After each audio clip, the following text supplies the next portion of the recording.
So we move on to the next speaker, Dr. Purnendu Roy. Now, he has a very interesting topic that he'll be speaking on. I mean, does a surgeon mean that he's surgeon till death? Or is there a time that he should call it off?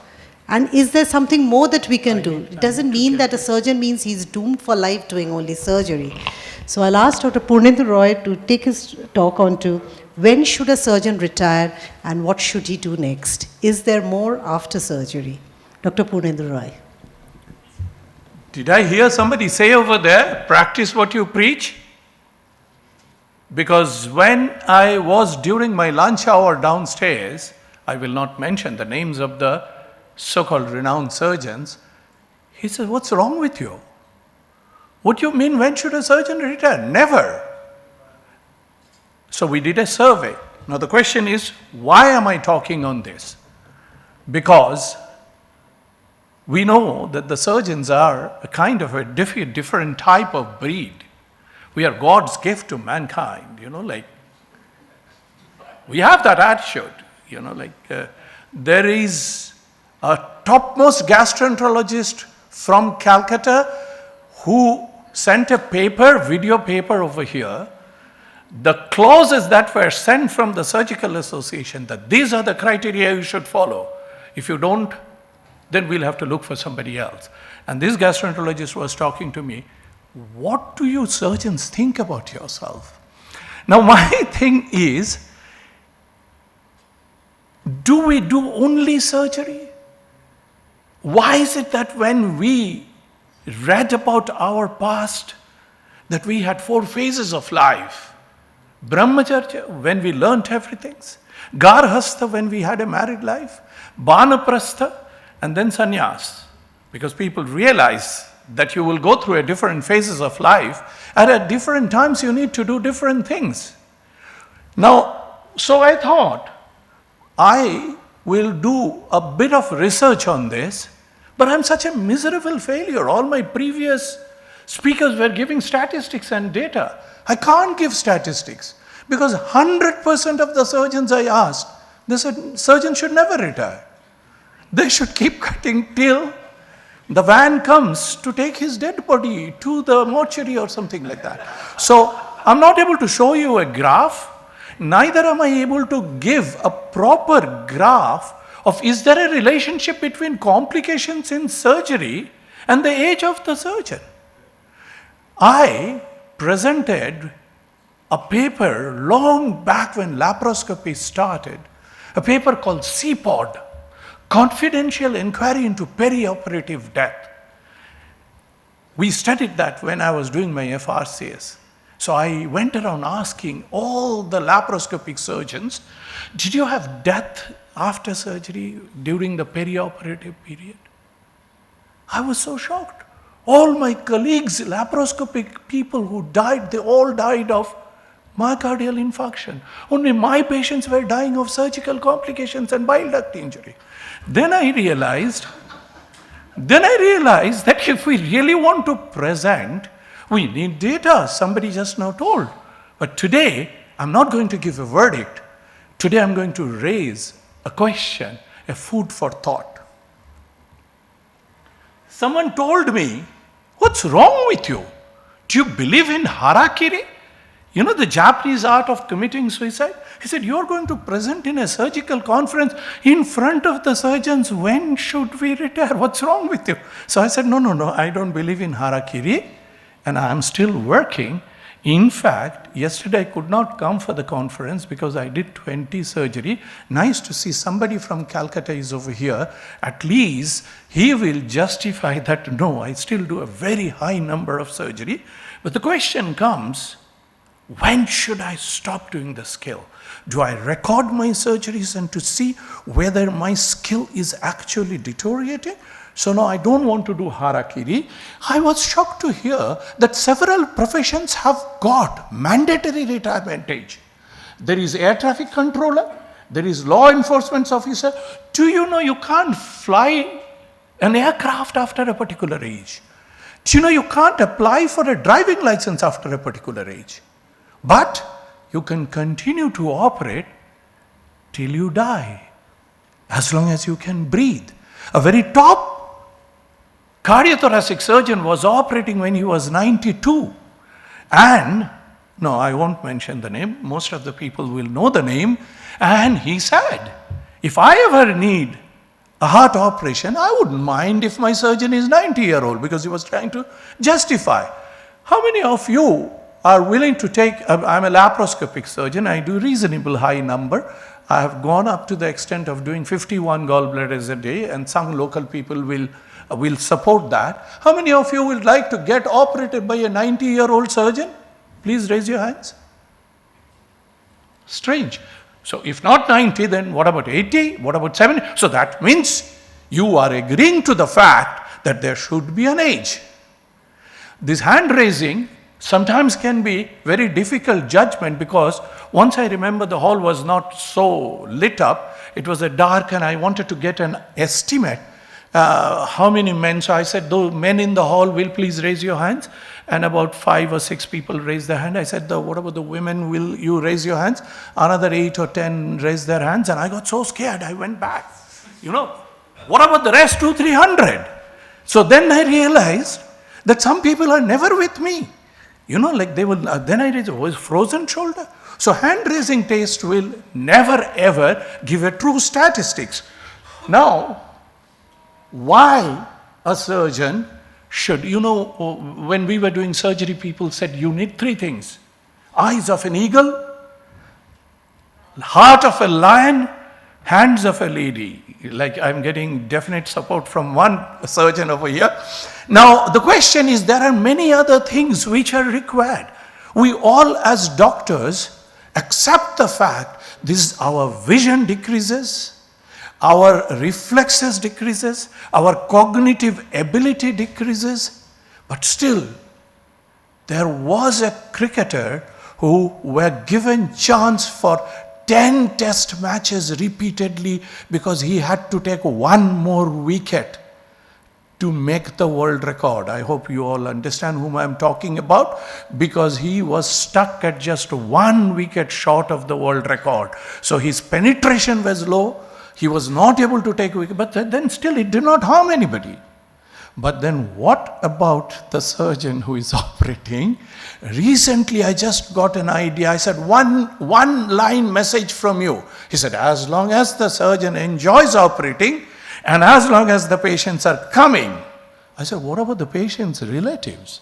Are they enjoying that you are 90 years old and somehow you are trembling and 2 assistants have got hold of you and brought to the... So this is one thing which I wanted, that between 65 to 70, surgeons undergo, there was a suggestions by American College of Surgeons that should you take a test or a cognitive test. Do you know in America, 100% of the surgeons said they will not take the test. If they force you, I would rather retire.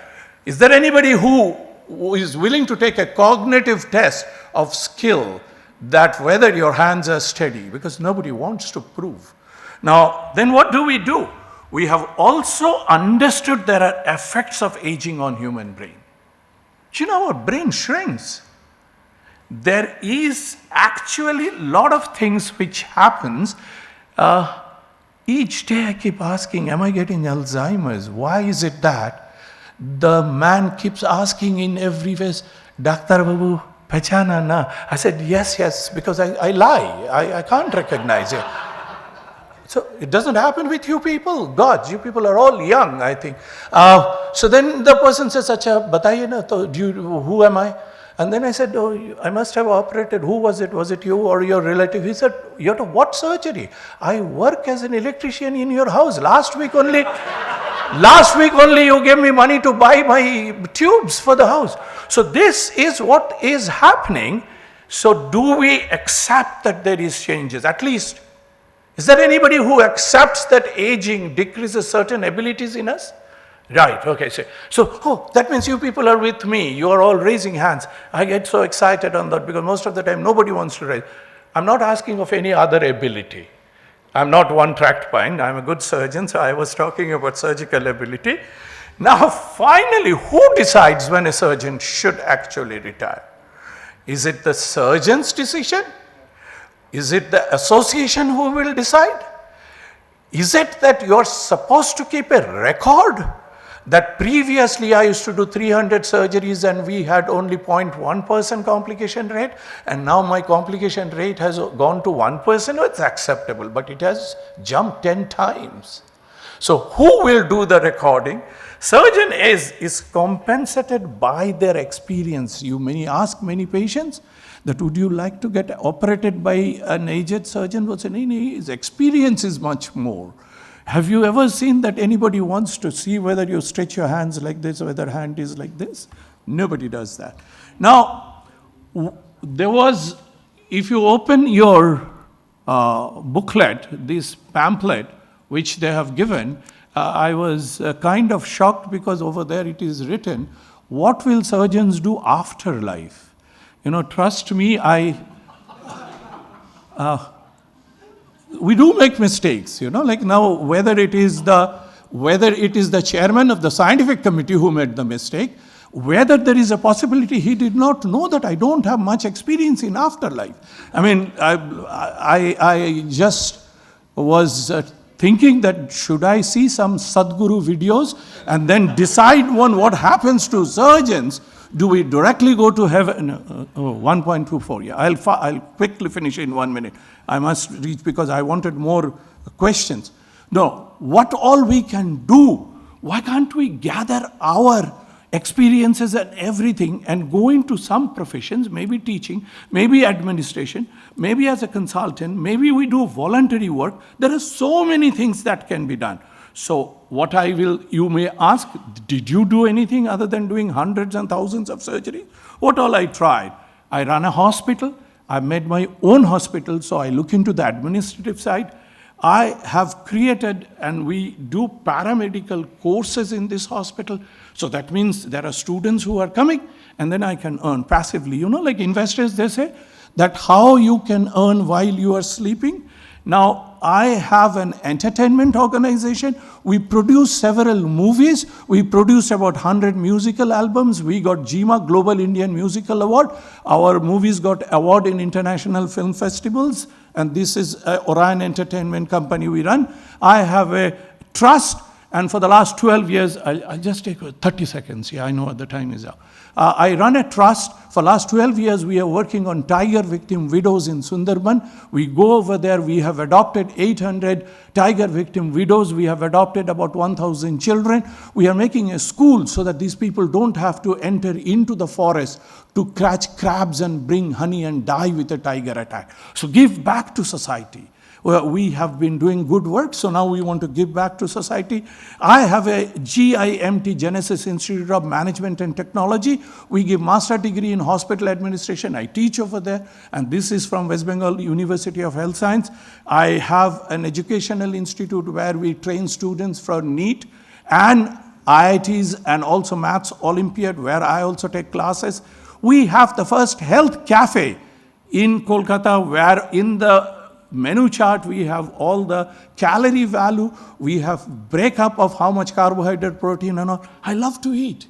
You know, so now one good thing we have done is they try out new healthy food, and I'm the guinea pig because now, okay, eat this, and then we standardize. So even when I'm getting decreased amount of surgical work, I have so many other things to do. I have a YouTube channel. Somebody was talking about social media. I have about 13,000 or 14,000 subscribers and total 7 or 8 lakhs view. So that means I can just keep doing YouTube videos even when I'm not operating. And I wanted to finish. I have taken 10 seconds more. But I actually wanted to throw it and ask people opinion. Should we continue to... I know of a surgeon who used to be carried by 2 assistants to the operation theater, and he would still scrub up and go and tell the patient's relative. Should we not have not mandatory, have a system that after this, 2 other things, there's so much. You wanted to do photography, but you never got time. You wanted to, like I produce movies. I mean, there are so many things that can be done as a surgeon. If there is any Bengalis over here, there is a beautiful saying, Je radhe she chulo bandhe, means one who cooks can also be a hairstylist. I mean, it's not mandatory you have to do only surgery. So any question? Do you have 2 minutes for question? Yeah. So Dr. Roy is not just a surgeon, he's also an entrepreneur, as you can see. But yes, he touched upon it, the last thing that I was waiting to hear, that do not forget your passions, do not forget your hobbies, because that is the time when you can actually go back to that. So I was thinking that is never going to come, only his list of entrepreneurship is going to come. No. But I'm glad that, because that is so important, that is probably the only time you can go back to your hobbies, unless you've been excellent at balancing your surgical life and your hobbies right through. But I'm sure in the audience there are very few who can actually maintain that fine balance. You know, I enjoyed the lockdown period. I played chess with my son. I tried to pick up my brush again because I always thought that I wanted to paint. My father did not allow me to join the art college. I broke all brushes and I got angry. I said, I will never paint again. So I paint with the knife and scissors, with the laparoscopic equipment. But I picked up, because why we can't do what is our passion? So suppose if your work decreases, you can spend, as she beautifully says, think about your passion. So we should plan it, you know, like how I should plan the 10 years from now what I will be doing. Yes, sir. Sir, it was a very beautiful presentation and very hilarious. Thank you for the wonderful presentation. Really enjoyed it. It's I want you to go and think about it, but my question is answered. Yes, because nobody wants to attend the talk, because no one wants to retire. That's why everybody is downstairs. Actually, surgeons feel that they are something like they can't retire. They are like a robotic, keep on doing surgeries till death. It's not that. Everyone is a human being. Thank you, sir. And these are all materialistic things, but there are certain things which real happiness that can give. Even like spiritual things also they can Should I tell you one of my happiest days? We picked up 100 fatherless kids from Sundarban, booked 2 buses, and I brought them over here in Arkaprovo, showed them Lion King with 3D movies. They have never been to a movie hall. The smile that I saw in their faces, I took them to my office and I fed them fried rice and chili chicken. And that day I felt I wouldn't have got that happiness after finishing 10 difficult surgeries. So give back to society. You have done good work. Always give back to society. Definitely. Thank you, I sir. think we have to enjoy whatever we are doing. Dr. Can Roy, ask if you a I simple- can just... A simple question. I mean, to me, you appear like a Robert Kiyosaki, you know, like financial freedom, etc. You have perhaps been lucky that you made your bucks when you're young, but for most of us, the fixed salary, EMI, mortgages, how do you propose? What should we do? How to open a restaurant? No, there's nothing called lucky. It's all hard work. Because a lot of surgeons over here say he's very lucky, he gets about 60 patients to see in his chamber, and then he operates 30 patients a day. But you have forgotten the days when 6 o'clock I used to go to Howrah station, catch the train, go to every district and talk and spread laparoscopy. So I have toured, traveled. I have trained hundreds of surgeons in Northeast, in Guwahati, in Assam and Dibrugarh, Manipur, Imphal and everywhere. I've been still trying to tell people that I can operate. So there is nothing called luck. I'm an atheist, die-hard atheist. I believe in your work, and if you work properly, I'll just make 2 quotations. As you said, money is not everything. Money cannot buy love. Money cannot buy happiness. Money cannot buy peace.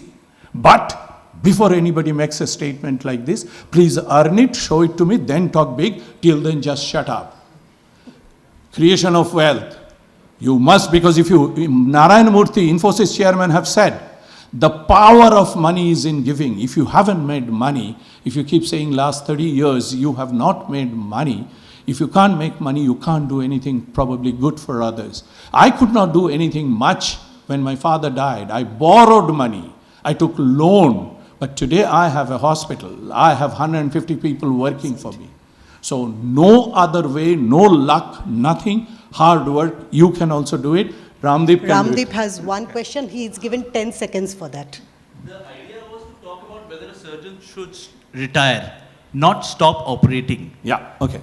Or not stop working. Now, what you're doing is we are just finding alternative ways to do things to still continue on the same trend. Correct. Is it possible to reconcile and be happy and accept the fact that maybe not do anything much at some point? That's a very difficult, it's very ambitious. It's a very relative term. I asked possible? a very top-ranking gastroenterologist who in a city in India works till 4:30 in the night or early morning. So he told me, your happiness, because that day I gave a talk on balance of life, how everything can be done together, and still happiness is a very relative term. He said, I'm happy if I'm working till 4 o'clock. So that you decide what makes you happy.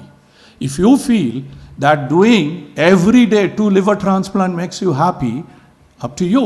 If he might develop that, no, I have decreased. It's a very fantastic way of saying when your practice decreases with age. He said, nowadays I do selective practice. Bullshit. Actually, patients are not coming. The practice has decreased.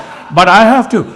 Nowadays, I don't travel to the other places. 10 years back, if people say that there is a case of piles in Joka, which is about 30 kilometers, people will go and operate a piles in 30 kilometers away. Now, nobody asks you because younger surgeons are willing to go.